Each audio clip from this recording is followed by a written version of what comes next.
점수 잡는 Hackers.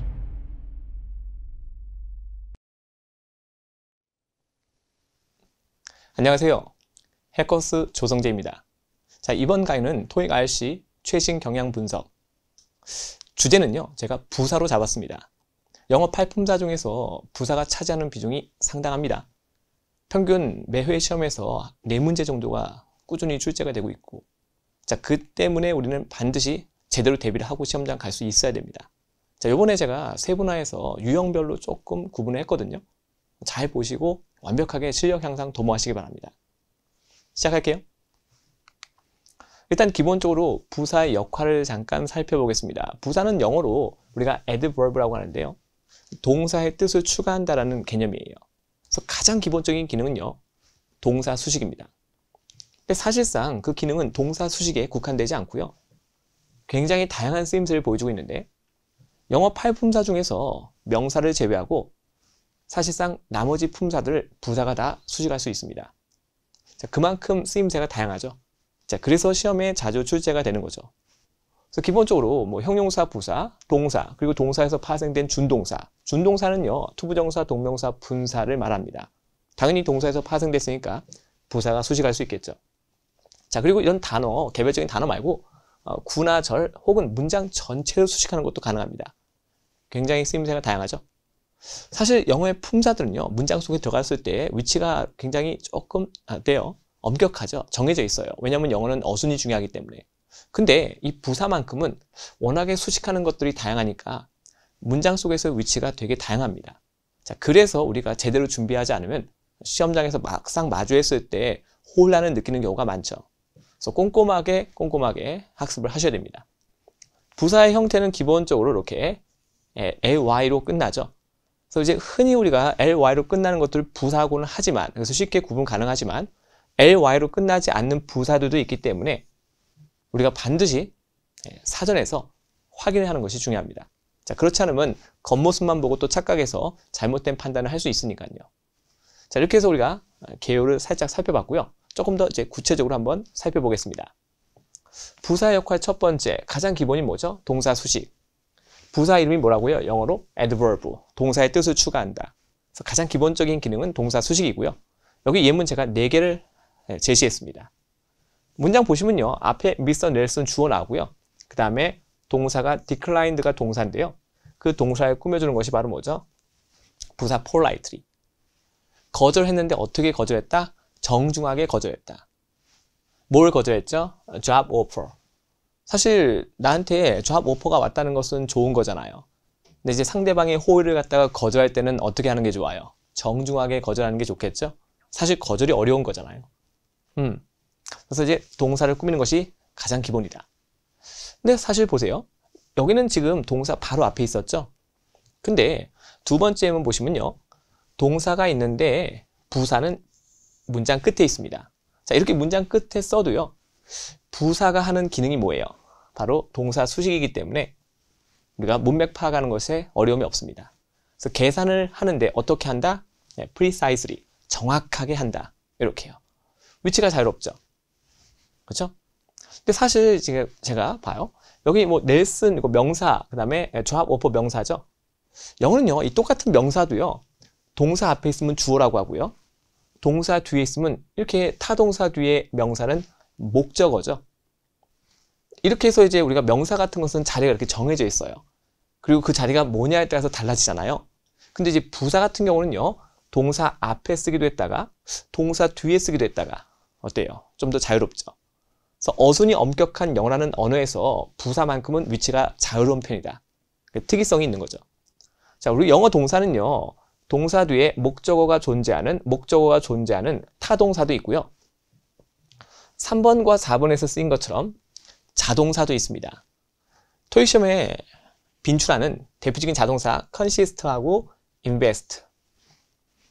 자, 이 두 녀석들도 역시 동사이기 때문에 부사의 수식을 받을 수가 있죠. 이렇게요.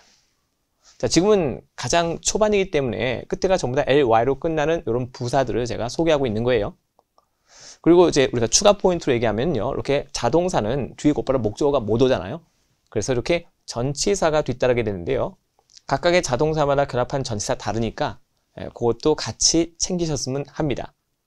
자, 그래서 이렇게 가장 기본 기능은 뭐다? 부사는 동사를 수식할 수 있다. 자, 두 번째, 부사 역할 두 번째입니다. 동사 이외의 것들을 수식할 수 있다. 자, 1번, 2번, 3번, 4번 살펴보시면요. 좀 다양하죠? 여기 보시면 ed가 붙었죠. 앞에 비동사 is가 있어요. 그 다음에 ed가 붙었습니다. 바로 뭐죠? 분사죠, 분사. 분사는요, 뭐에서 파생된 거죠? 동사에서 파생됐죠? 그래서 동사의 성질을 갖고 있기 때문에 당연히 부사가 수식하는 것이 가능합니다. 자, 두 번째 예문 보세요. 이번엔 뭐예요? 동명사를 수식한다. 동사에 ing가 붙었고요. 동사 앞쪽에서 문장의 주어 역할을 하고 있습니다. 자, 동명사도 동사에서 파생됐기 때문에 역시 부사의 수식을 받을 수 있죠. 말을 하는데 어떻게 하는 거죠? 간략하게 그렇게 하는 거죠. 그래서 이제 동명사도 동사에서 파생됐기 때문에 부사의 수식을 받을 수 있다. 자, 세 번째 예문 볼까요? 자, 이번엔 뭐예요? in the morning이라는 이 전치사 구를 early라는 부사가 수식하고 있는 거죠. 자, 문장 구조 보시면요.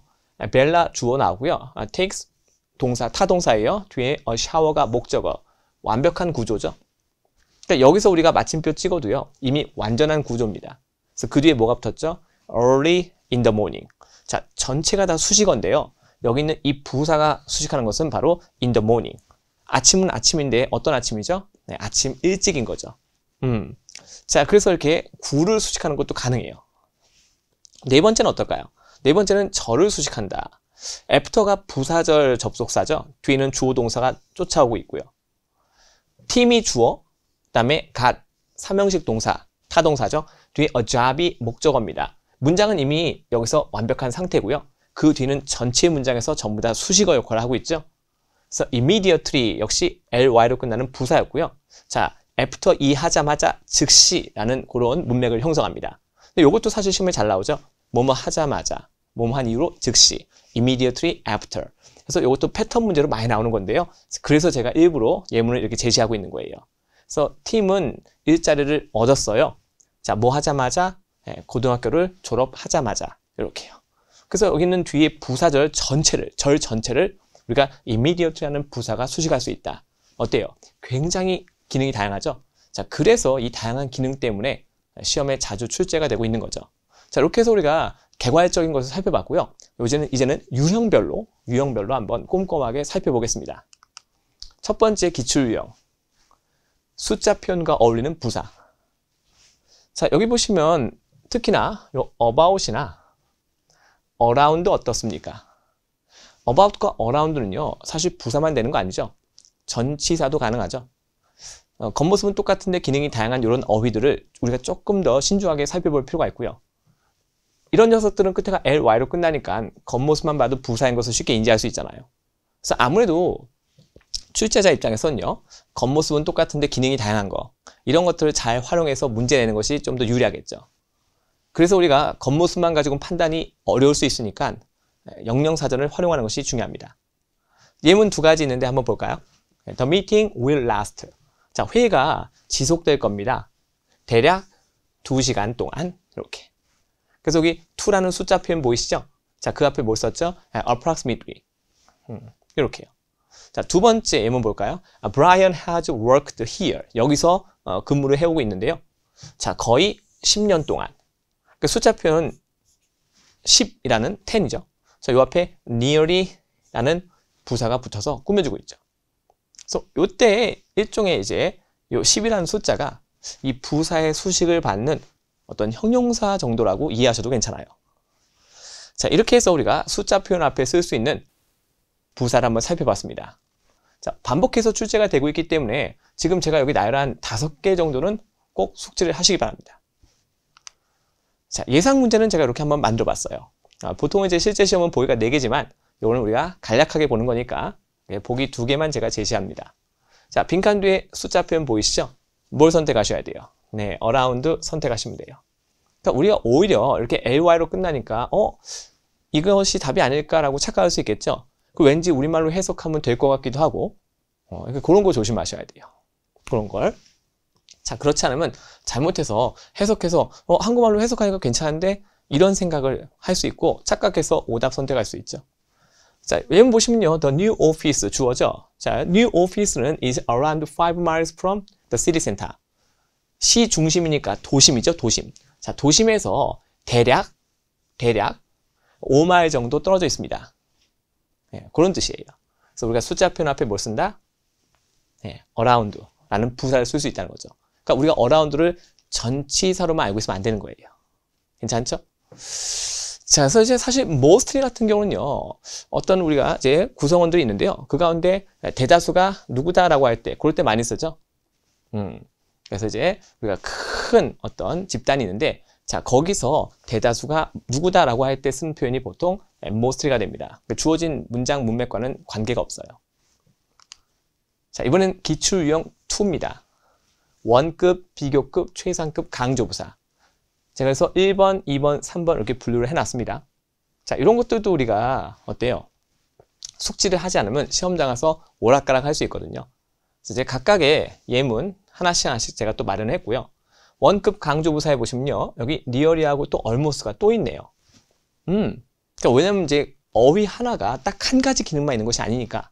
아까 우리가 숫자 표현 앞에서 쓰는 표현들이라고 말씀드렸죠. 근데 여기서 또 우리가 원급 강조부사로 다시 등장하고 있습니다. This report is just good enough. just good enough. 자, 이때 굿이 원급이죠. 비교급도 아니고 최상급도 아니죠.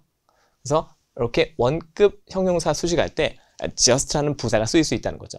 이 just도요, 지금 끝에가 ly로 끝나지 않죠. 하지만 부사 역할을 할 수 있습니다. 자, 두 번째, 비교급 강조부사. 제 개인적인 경험일 수도 있는데요. 사실 이제까지 제가 시험을 쭉 보면서 이 비교급 강조부사가 출제 빈도상으로는 가장 높았던 것 같아요. 그래서 much, even, still, far, a lot. 자, 특히 그 가운데 even이라는 녀석이요, 시험에 자주 출제가 되고 있죠. 그래서 여기 보시면 the new car가 어떻다? 훨씬 더 좋습니다. 뭐보다? 옛날 차보다. 이렇게요. 그래서 이제 비교급 표현 앞에 비교급 강조할 때 뭘 쓸 수 있다? 바로 even이라는 부사를 쓸 수 있죠. 근데 우리가 어떤 내용을 강조하는 이유가 뭘까요? 그 내용 자체가 중요하니까. 저는 그래서요, 이런 식의 어떤 강조 기법이 포함된 문장을 파트 7 독해 지문에서 발견하면요, 저는 그 문장을 유심히 살피고 살짝 표시합니다. 우리가 왜 강조할까요? 그 내용이 중요하기 때문에. 그래서 우리가 이런 것들 배워서 어디다 써먹죠? 파트 5에서 끝나는 것이 아니라 파트 7까지도 우리가 써먹을 수 있어야 되는 거죠. 결국 이런 문장 하나하나가 모여서 파트 7 지문을 형성하는 거니까. 거기까지 생각하셔야 돼요. 자, 세 번째, 최상급 강조부사. by far, quiet, very 이렇게 나옵니다. So our chefs only use the very best ingredient. 최고의 식재료만을 사용합니다. 이런 얘기죠.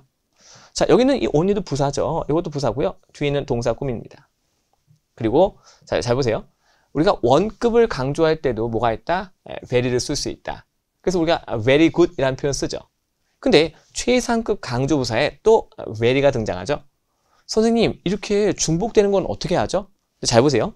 최상급이 쓰여지게 되면요, 앞에 정관사 더가 있죠. 기본적으로 보통 그래요. 아니면 뭐 소유격 대명사가 있든지. 자, 이렇게 최상급 표현이 있을 때는요, 앞에 정관사 더 같은 것이 있기 때문에 요 very가, 그렇죠, 그 앞에 아무것도 없이 등장하는 것이 아니라 이렇게 정관사 더나 어떤 소유격 표현과 같이 등장하게 됩니다. 하지만 원급 강조할 때 쓰는 very는요, 정관사 더 같은 것이 앞에 없어도, 그렇죠, 쓰일 수 있겠죠. 그래서 이제 우리가 겉모습만 봐도 또 차이가 있을 수 있어요. 그래서 이제 우리가 very는 최상급을 강조할 때도 쓸 수 있다는 거죠. 자, 이것도 시험에 나오니까 꼭 기억을 하셔야 됩니다. 자, 이렇게 해서 우리가 기출용 두 번째 원급, 비교급, 최상급 강조부사를 나눠서 한번 살펴봤고요. 자, 적용되는 문제 하나 볼까요? 이렇게요. 자, 빈칸 뒤에 뭐가 보여요? better 보이시죠? 자, 비교급. 그래서 우리가 비교급을 강조하는 이분을 정답으로 선택하는 문제죠. 근데 사실 우리가 시험장 갔을 때 문장 전체 내용을 파악해야지 답을 선택할 수 있는 그런 문제도 있지만요. 자, 그렇지 않고 빈칸 가까이 있는 표현들만 봐도 답이 나오는 경우가 있거든요.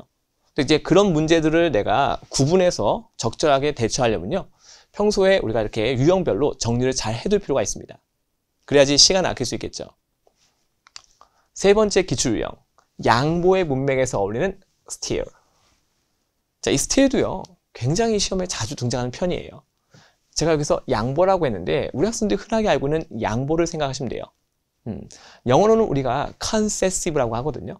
자, 뭐가 도대체 양보인지 한번 살펴볼게요. even though 익숙하시죠? 선생님, 요거 even 아까 비교급 강조할 때 쓴다고 하셨는데, 네, 이때 even은요, 비교급 강조 패턴은 아니지만 이것도 강조 부사로 쓰여지는 거예요. even though의 기본 형태는 뭐죠? though죠. 부사적 접속사. 근데 그것을 강조하기 위해서 앞에 even을 붙인 거예요. 그래서 even though the instructions were clear. 자, instruction이 어땠다? clear, 명확했다. 우리가 뭔가를 양보한다는 것은요, 그것을 인정해주다라고 이해하시면 돼요. 그래, instruction은 어땠어? 네, 명확했어. 자, 근데 그럼에도 불구하고 여전히 이 주절의 내용은 뭐야? 사실이야. 네. 그래서 인정해주고 인정해주고 그래, 이만큼 내가 양보해줄게. 하지만 여전히 어떻다? 주절의 내용은 사실이야. 자, 이렇게 쓰는 것을 우리가 양보의 문맥이라고 하는데요. 브라이언은 still made several mistakes요. 와, 인스트럭션이 명확했으면은 사실 실수하면 안 되잖아요. 근데 이제 그럼에도 불구하고 여전히 모았다? 실수를 했다라는 얘기죠. 그래서 이때 이 even though하고 still이요, 서로 짝이 돼서 시험에 자주 출제가 되고 있어요. 자, 이 케이스는요, even though의 빈칸 주제도 있고요. 여기 부사 still 자리에 빈칸 주제도 있습니다. 그래서 어디에 빈칸에서도 맞출 수 있게끔 서로 짝이 되는 표현이니까 함께 기억을 하셨으면 좋겠고요. even though는 우리가 접속사였지만 despite, 똑같은 문맥을 형성할 수 있는 despite는 전치사죠. 근데 전치사 despite도 역시 still과 서로 짝이 돼서 시험에 나오고 있습니다. 여기에 빈칸에서도 우리가 선택할 수 있어야 되고요. 그때 힌트는 당연히 still이 주어질 수 있겠죠. 여기 빈칸에서도 우리가 앞에 있는 despite를 보고 문맥 파악해서 still을 선택할 수 있어야 되겠습니다. 그래서 챌린지인데요. 챌린지라는 것을 우리가 보통 도전이라고 하지만 도전은 우리가 해보지 않았던 것을 하기 때문에 어렵다고 느껴지겠죠. 근데 도전이라는 것은요, 그냥 어려운 것만이 아니라 어렵지만 뭔가 해볼 만한 가치가 있는 거. 그래서 우리가 직면했던 어려움들, 그렇죠? 분명히 그러니까 어려움이 있었던 거죠. 자, 인정해. 어려움이 있었어. 인정해. 자, 근데 그럼에도 불구하고 우리는 뭐 할 수 있었다? 자, manage to 부정사는요, 뭔가 어려운 일을 갖다가 성공적으로 해내다, 이런 뜻이거든요. 그래서 우리 프로젝트의 데드라인을 갖다가 맞출 수 있었다. 그렇죠? 그래서 앞에 있는 내용에도 불구하고 여전히 주절의 내용은 어떻다? 사실이다. 자, 이런 걸 우리가 양보의 문맥이라고 합니다. 아래쪽에 보시면요, though나 although, 그 다음에 in spite of 등이 모두 still과 서로 짝이 돼서 자주 출제가 되는 그런 표현들입니다. 그래서 꼭 숙지를 해주시기 바라고요. 적용되는 문제는 이렇습니다. 이렇게요. 앞쪽에 더워 보이시죠? Though the market conditions were unfavorable. 자, 좋지 않았다는 얘기죠. 비우호적이었다. 그러니까 시장 상황이 좋지 않았던 거예요. 근데 그럼에도 불구하고 we still achieved our sales target. 우리 매출 목표를 달성할 수 있었다. 자, 앞에 있는 내용을 인정해. 그렇죠? concessive. 네, 그럼에도 불구하고 우리는 여전히 우리의 매출 목표를 달성할 수 있었다. 참고로 이것도 지금 더가 있죠. 그래서 이런 식의 문장은요, 파트 7에서 발견하면 무조건 살짝 표시를 해두세요. 네, 더더구나 이렇게 주어가 아닌 걸로 시작하는 문장도 있죠. 지금 주절은 지금 어디예요? 주절은 이렇게 뒤에 있고요. 앞에 지금 종속절이 등장하고 있는데요. 이런 식의 문장은요, 이 독자의 시선을 잡아끄는 그런 의도가 조금 포함이 되어 있거든요. 그래서 이런 식의 문장을 파트 7 지문에서 발견하시면 유심히 함께 살펴보는 것을 강력하게 추천드립니다. 계속 갈게요. 이번엔 네 번째 기출 유형입니다. 오랜 시간 후에야 마침내. 우리 마침내라고 하면 떠오르는 부사 뭐예요? 대표적으로 finally가 있겠죠. 이렇게요. 근데 요거 보시면요, 제가 예문 볼게요. After months of negotiations라고 나오죠. 수개월간의 협상 후에, 수개월, 오랜 시간이죠. The two companies, 자, 두 회사는 마침내 합의에 이르렀습니다. 이렇게요. 그래서 앞쪽에 보이는 요 after하고요, 요 finally, 역시 서로 짝이 돼서 시험에 출제가 되는 경우가 많습니다.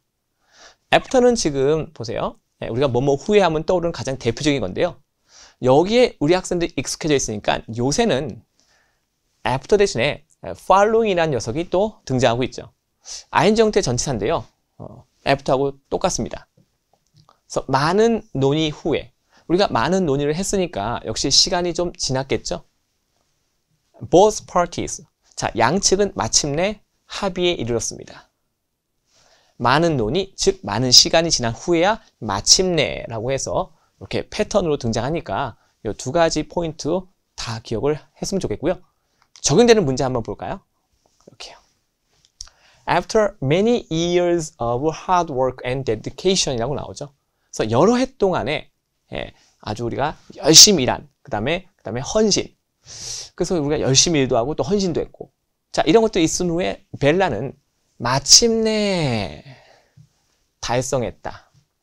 그녀의 꿈을, 즉 그녀의 꿈을 이뤘다라고 보시면 되겠네요. 자, 꿈이 뭔지 봤더니요. Becoming a published author. 아, 그렇죠? 실제로 우리가 출판을 하는 그런 작가가 된다는 그녀의 꿈을 갖다가 이뤄냈다. 이렇게 이해하시면 되겠죠. 그래서 앞쪽에 애프터가 벌써 단서가 되는 거예요. 정답 보러 간다? 정답 파이널에 갑니다. 그래서 반복해서 계속 출제가 되는데요. 단 한 번도 똑같은 내용은 시험에 나온 적은 없어요.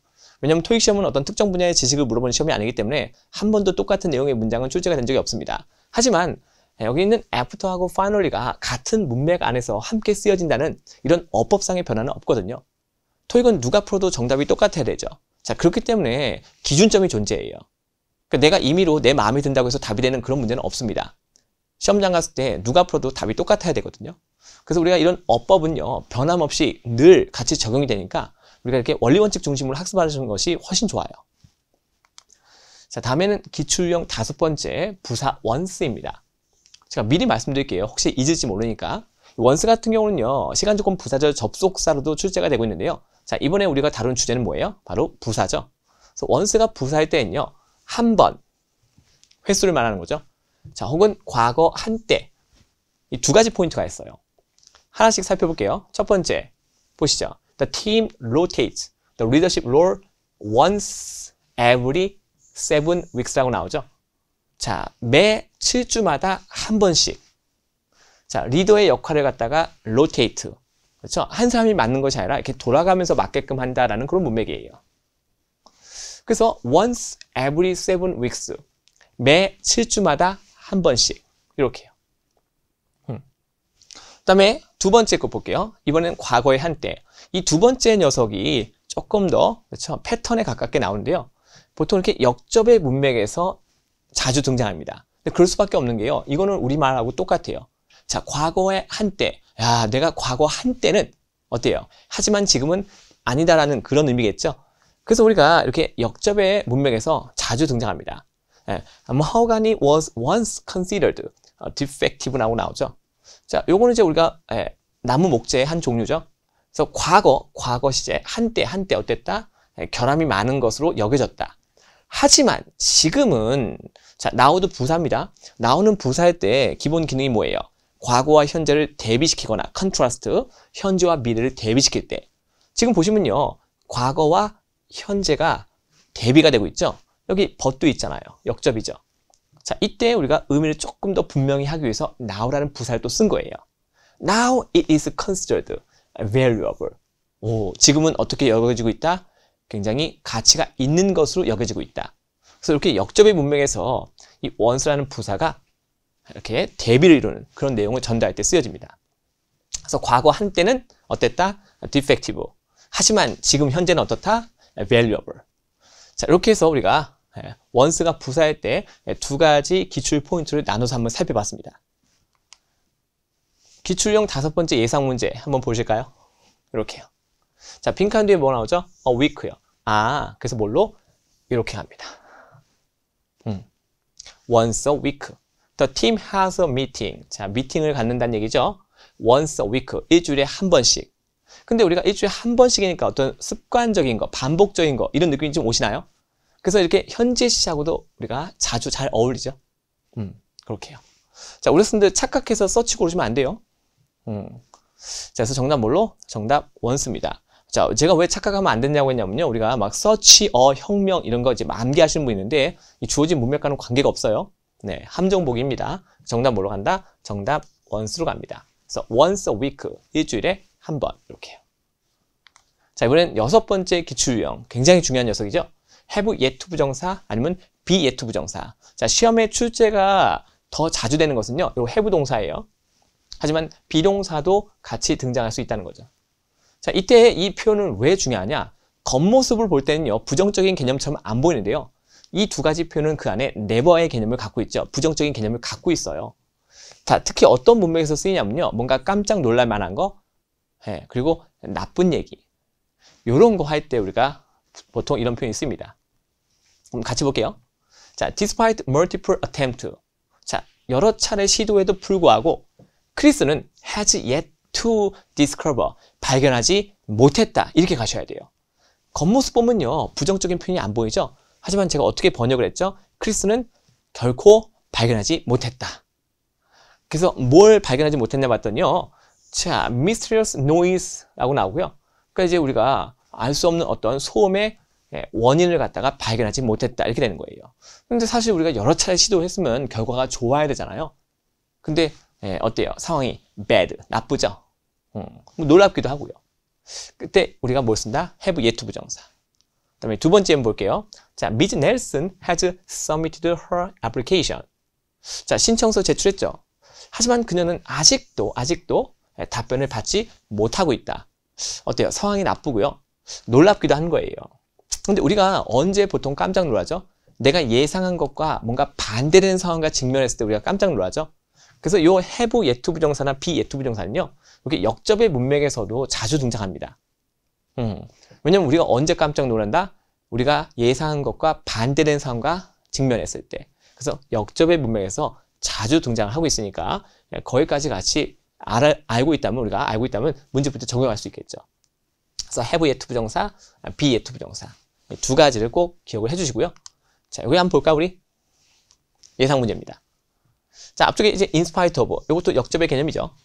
Their best effort, the researchers have yet to discover라고 나오는 거죠. 그래서 지금 최고의 노력에도 불구하고 그 우리가 best effort 했으면요 결과가 좋겠구나라는 것이 일반적인 거죠. 근데 그와는 반대로 자 연구 조사자들은요 아직도 그 문제에 대한 해결책을 발견하지 못하고 있다. 이렇게 우리가 문맥을 잡아가시면 돼요. 그러니까 ETS 입장에서는 너무 좋죠. 겉모습은 전혀 부정적 개념이 없는데 그 자체가 부정적 개념이 숨어있는 아주 그렇죠? 독특한 표현이기 때문에 시험에 잊을만하면 한 번씩 출제가 되고 있습니다. 그래서 꼭 기억하시고 이때 여기 have 동사 대신 뭘 써도 돼요? 비동사 are를 써도 되겠죠? 비동사 가능합니다. 자, 이번엔 7번째 기출유형 otherwise. 자, 이것도 굉장히 출제자가 좋아하는 녀석인데요. 자, 제가 두 가지로 이렇게 한번 나눠봤어요. 시험에 가장 자주 나오는 두 가지인데요. 이거 말고도 otherwise의 쓰임새가 참 많습니다. 우리 학생들 혹시나 조금 더 내가 욕심내겠다 싶은 분들은요. 사전을 참고하는 거 제가 강력하게 추천드릴게요. 첫 번째 거 보세요. otherwise, different from 이런 개념이에요. 뭔가 이제 다른 걸 얘기하는 거죠. All items must be returned within 30 days요. 자, 30일 내로 모든 물품이 어떻다? 반납되어야 한다. 혹은 뭐 반품되어야 한다. 뭐 이런 개념이겠죠. 그렇죠? 이때는 제가 반납된다라고 번역할게요. Unless otherwise. 자, 이 두 가지를 갖다가 통째로 기억을 해주셨으면 좋겠어요. Stated in the return policy. 자, return policy에 다르게 진술되어 있지 않다면 모든 물품은 30일 내로 반납되어야 한다. 근데 만약에 이 return policy에 뭔가 예외 조항으로 따로 언급된 뭔가가 있다면, 그렇죠? 어떤 특수한 경우에는 40일 내로 그러니까 이제 뭐 반납해도 된다. 그런 따로 명시된 게 있으면은 그때는 뭐 40일 내로 반납도 가능한데, 자, 그렇지 않다면 30일 내로 반납하는 것이 뭐다? 가장 기본 규칙이다. 이렇게 이해하시면 돼요. 그래서 ETS가요, 여기다가 빈칸 주든지 아니면 여기에다가 빈칸 주든지, 그래서 왔다 갔다 빈칸 줍니다. 그래서 제가 두 가지를 통으로 숙지하라고 말씀을 드리는 거예요. 자, 두 번째는 뭐냐면요, 반대되는 것을 말할 때도 씁니다. 자, 이때도 패턴이 있어요. 아무래도 이제 반대되는 거니까 역접의 문맥에서 잘 어울리겠죠. The company advertised its product요. 광고를 했대요. 자, 뭐라고 광고했죠? eco-friendly, 친환경 제품이다. 이렇게 광고를 한 거예요. 하지만 소비자들로부터의 리뷰는 어땠다? 그렇지 않다라는 것을 보여주고 있다. 분명히 광고를 하기는 eco-friendly, 친환경이다 했지만 막상 소비자가 물건을 써보니까 에이, 이거 친환경 아닌데? 라는 그런 반응이 있었다는 거죠. 그래서 이게 역접의 문맥에서 특히 이게 but과 어울려서 문장 맨 마지막에 otherwise. 자, 요것도 패턴으로 등장하는 경우가 많아요. 그래서 이제 같이 꼭 기억을 하셨으면 좋겠어요.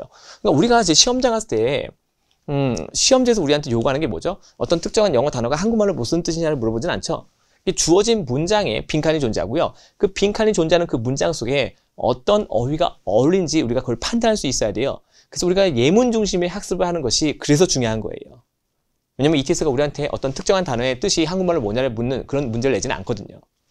자, 적용된 거 하나 볼까요, 우리? 예상 문제. 보시죠. 여기 unless 보이시죠? 그럼 벌써 우리가 패턴을 알고 있는 사람들은 어때요? 정답 선택하고 넘어가겠죠. 거긴 단 한 채 의심도 있을 수가 없죠. 그러니까 우리가 만약에 시험장 가서 한국말로 해석하는 것을 하지 않는다면 우리는 뭘 아낄 수 있을까요? 시간을 아낄 수 있겠죠. 네, 그러니까 한번 생각해 보세요. 우리가 시험장 갔을 때 모든 학생은 똑같은 문제를 받아요. 근데 어떤 학생은 시간 내에 다 풀고 다 맞고요. 자, 누군가는 시간이 쫓깁니다. 하지만 ETS는 우리한테 다 똑같은 문제 줬잖아요. 그렇죠? 그래서 기본적인 문제 자체는 다 똑같은데 문제 풀이 시간마다 차이가 이렇게 다 사람마다 다른 이유가 뭘까요? 그러니까 내가 얼만큼 준비가 돼 있냐, 그게 변수겠죠. 그래서 우리 학생들이 이런 것을 내가 정확하게 숙지하고 있다면 해석 없이, 즉 시간을 굉장히 아끼면서 문제 풀 수 있으니까 우리가 파트 5나 6에서 시간을 현격하게 줄일 수 있다면 거기서 우리가 확보한 시간을 어디다 쓸 수 있죠? 파트 7 문제 풀 때 쓸 수 있겠죠. 그럼 이제 우리가 시간의 어떤 밸런스가 맞기 때문에요. 전체적인 시험 결과가 좋을 수밖에 없어요. 자, 이번에 8번째 기출 유형. And therefore, 그 다음에 but nevertheless. 자, 요거는 이제 우리가 순접이고요. 요거는 역접이죠. 이렇게요. 각각의 예문 살펴볼게요. The company implemented new safety protocol. 자, 우리가 프로토콜이라는 것은 좀 쉬운 말하면 뭐죠? 룰, 자, 규칙을 말하죠. 그래서 어떤 새로운 안전 규칙을 시행했어요. 자, 그 결과, 자, 직원들과 관련된 사건, 사고는 상당히 어떻다? 감소했습니다. 이런 얘기죠. therefore는요, 우리가 어떤 논리적인 결론을 낼 때 쓰는 그런 부사죠. 그래서 logical consequence. 그래서 이제 우리가 and therefore 이렇게 가는 거고요. 자, 두 번째 거 볼게요. Bella was tired from work요. 뭐 때문에? 업무 때문에 피곤했다. 자, 이 from은요, 뭐 굉장히 다양한 쓰임새가 있지만 여기서 from 뭘까요? reason, 어떤 이유를 말할 때 쓰는 전치사예요. 그래서 업무 때문에, 제가 이걸 어떻게 번역했죠? 업무 때문에. 그러니까 우리가 번역을 정확하게 하려면요, 역시 영어의 어법을 정확히 알아야 되는 거예요. 그래서 업무 때문에 베라가 피곤했어요. 하지만 nevertheless, 그럼에도 불구하고 그녀는 stayed up late, 늦게까지 머물렀죠. 뭐 하려고요? 프로젝트를 갖다가 끝마치기 위해서. 그렇죠? 그래서 but과 nevertheless, 그다음에 and와 therefore, 이 두 가지를 같이 또 짝으로 기억을 하셔야 돼요. 기억만 하고 있다면 우리 학생들 쉽게 맞출 수 있어요. 보통 ETS가 여기에 빈칸 주든지 아니면 여기에다 빈칸 주거든요. 그래서 앞에 and가 사인되고 but이 뭔가 사인이 되는 거죠. 적용된 예상 문제 하나 볼까요? 빈칸 앞에 and 보이시죠? 정답 뭘로 가요? 정답 therefore 갑니다. The team completed the project ahead of schedule. 자, 일정보다 앞서서 프로젝트를 끝마쳤어요. 자, 그 결과 고객을 어떻게 했죠? 고객을 감동시켰다. logical consequence, 논리적인 결론 맞죠? 사실상 여러분들 이 빈칸은 없어도 돼요. 왜냐하면 이 부사라는 것은 문장을 구성할 때 필수 요소는 아니거든요. 그렇죠? 빈칸 없어도 문장 완벽해요. 근데 굳이 왜 therefore를 썼을까요? 전 세계 모든 언어는요, 같은 내용을 전달할 때 간단히 쓰는 게 원칙이죠. 언어의 경제성. 여기다가 우리가 아무것도 안 쓰면 그 자체로 완벽한데 왜 썼을까요? 자, and가요, 기능이 여러 가지가 있는데요. 만약에 빈칸에 therefore가 없으면 이 글을 읽는 독자는요, 이 and의 기능이 뭔지 자기가 판단해야 돼요. 근데 그 판단이라는 것이 글쓴이의 의도와는 다르게 잘못 판단될 수도 있겠죠. 근데 이 글 쓰는 사람이 조금 귀찮아도 이 and 뒤에다가 therefore라는 부사를 집어넣죠.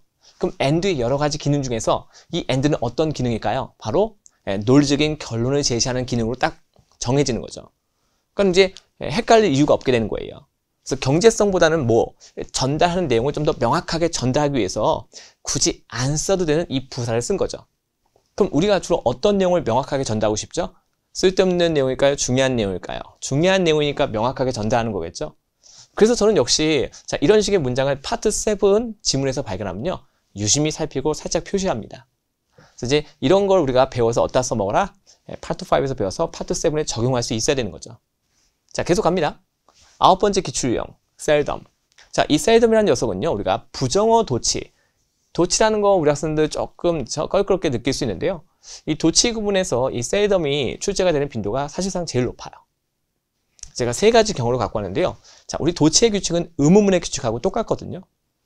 그래서 일반 동사가 있을 때는요, 주어 동사가 위치를 못 바꿔요. 대신에 두 동사가 추가가 됩니다. 셀덤은 문장 맨 앞에 위치하는 거고요. 그래서 여기에 빈칸이 있어요. 그때 우리가 뭘 맞춰야 돼요? 이게 지금 의문문단인데 do we encounter라고 나오죠. 어순을 보고 부정부사 셀덤이 답인 되는 그런 도치구문이구나 판단할 수 있어야 돼요. 자, 그리고 조동사가 있을 때는요, 조동사고 주어가 위치를 바꿔요. 문장의 주어는 프로젝트가 문장의 주어예요. 근데 조동사가 있는 문장에서 도치가 발생하면요, 자, 셀덤이 문장 앞으로 이동하고요, 조동사고 주어가 서로 위치를 바꿉니다. 도치의 규칙은 뭐가 똑같다? 의문문의 규칙과 똑같다. 자, 비동사가 있을 때도요, 비동사하고 주어가 위치를 바꿉니다. 이렇게요. 셀덤이 문장 앞으로 이동하면서요, 비동사가 있는 문장이었기 때문에 비동사하고 주어가 위치를 바꾼다. 자, 그래서 우리가 의문문의 규칙과 똑같다라고 제가 말씀드린 거예요. 부정어 도치 문제 중에서요, 이 셀덤이 등장하는 것이 가장 빈도수가 높다고 말씀드렸죠. 자, 이거 보세요. 지금 빈칸 뒤에 보시면요, does 나오고요, the market 다음에 the market 주어 다음에 여기 동사가 등장합니다. 딱 봐도 우리가 정상적인 어순이 아니죠. 그렇다고 지금 여기가 does인데 이 뒤에가 물음표가 있는 것도 아니죠. 토익 파트 5에 의문문은 등장하지 않습니다. 자, 그렇다면 우리가 여기서 선택할 수 있는 건 당연히 뭐예요? 부정부사 셀덤이죠. 이렇게요. 그래서 이제 이런 문제 나왔을 때 해석 없이 딱 문장 구조만 가지고, 즉 주어진 영어에 대한 힌트만 가지고도 우리가 정답을 선택할 수 있어야 돼요. 그 토익은 어떤 번역 능력을 측정하는 시험은 아니죠. 자, 토익 시험은 영어 능력 평가 시험이니까 철저하게 영어 어법에 근거해서 문제를 푼다면 우리는 해석 때문에 오락가락하지 않을 거고요. 해석을 하지 않기 때문에 불필요한 과정이 사라지기 때문에 현격하게 우리가 시간을 줄일 수 있다는 거죠. 자, 그것이 우리 학생들이 갖춰야 되는 경쟁력이라고 저는 굳게 믿고 있습니다. 참고로 우리가 도치하는 이유는 뭐다? 강조. 도치는 기본이 강조죠. 왜 강조하죠? 중요한 내용이니까. 근데 우리가 글을 쓸 때 내가 쓴 글을 상대가 눈으로 보잖아요. 자, 그래서 우리가 정상적인 어순이 아닌 도치 구문을 쓰게 되면 당연히 독자의 눈에 띌 수밖에 없죠. 우리가 시험 공부할 때 교과서에 중요한 내용이 있으면 형광펜 칠하잖아요. 왜냐면 중요한 내용이니까 다른 내용과는 조금 이렇게 다르게 눈에 띄게 하려고 똑같은 효과를 발휘한다 생각하시면 돼요. 저는 그래서 파트 7 지문에서 도치 구문을 발견하면요, 그 문장은 무조건 표시합니다. 거의 대부분이요, 정답 단서예요. 네, 자, 거기까지 생각을 하셔야 됩니다. 10번째 기출 유형입니다. thereby 하고 thus. 자, 고득점을 위해서 우리 학생들 반드시 알고 있어야 돼요. 이 두 가지요. 보통 이제 분사구문 형태로 등장을 하거든요. 제가 알게 써놨죠. 사전을 우리가 검색해도요, 이런 식으로 제시가 되고 있어요. thereby doing something and thus doing something. 자, 예문 두 개 준비했습니다. 보시죠. 자, 미스터 넬슨은요, streamlined. 뭔가를 효율화시켰다, 간소화시켰다, 능률화시켰다. 조금 생소할 수 있죠. 뭘 갖다 이렇게 간소화시켰냐 봤더니요, manufacturing process니까 제조 과정이나 절차를. 자, 그래서 그렇게 함으로써 어떻게 했다? 생산성을 증대시킬 수 있었다. 여기 보면 increase productivity 자체도 콜로케이션으로 시험에 잘 나옵니다. 그다음에 두 번째 거 볼게요. The team automated, 자동화시켰다. 몇몇 routine task를, 자, 일상적으로 하는 업무들이죠. 자, 그 결과 어떤 실수를 갖다가 줄일 수 있었다. 선생님, 혹시 이거 두 개 바꿔 쓸 수 있나요? 네, 바꿔 쓸 수 있죠. 그래서 이렇게 나오는 녀석들은요, 내가 잘 숙지만 하고 있다면 나름 좀 독특한 패턴이기 때문에 맞출 수 있어요. 네. 그래서 ETS가 이 똑같은 동일한 유형의 문제를 반복해서 출제를 하고 있어요. 물론 어떤 그 기간은 조금 다를 수 있겠지만, 그래서 꼭 숙지하고 가셔야 됩니다. 그래서 예상 문제 하나 제시할게요. 자, 지금 보시면요, The marketing campaign 나오고요, 주어 다음에 비동사, highly라는 부사죠. 뜻은 very, highly effective, 매우 효과적이었다. 그러니까 비동사 뒤에 형용사 보호까지 완벽한 상태에서 빈칸에 등장합니다. 자, 근데 A 보세요. which 이렇게 WH 단어는요, 평서문에 들어가면 기본 기능이 접속사예요. 근데 빈칸 뒤를 보시면 주어 동사 있나요? 없잖아요. 그러니까 절대로 접속사 선택하시면 안 되고요. 정답 뭘로 가요? 정답 B를 선택하셔야 돼요. 그래서 자, 그렇게 함으로써 많은 새로운 고객들을 갖다가 끌어모을 수 있었다. 이렇게 되는 거죠. 자연스럽게 문맥이 형성되죠.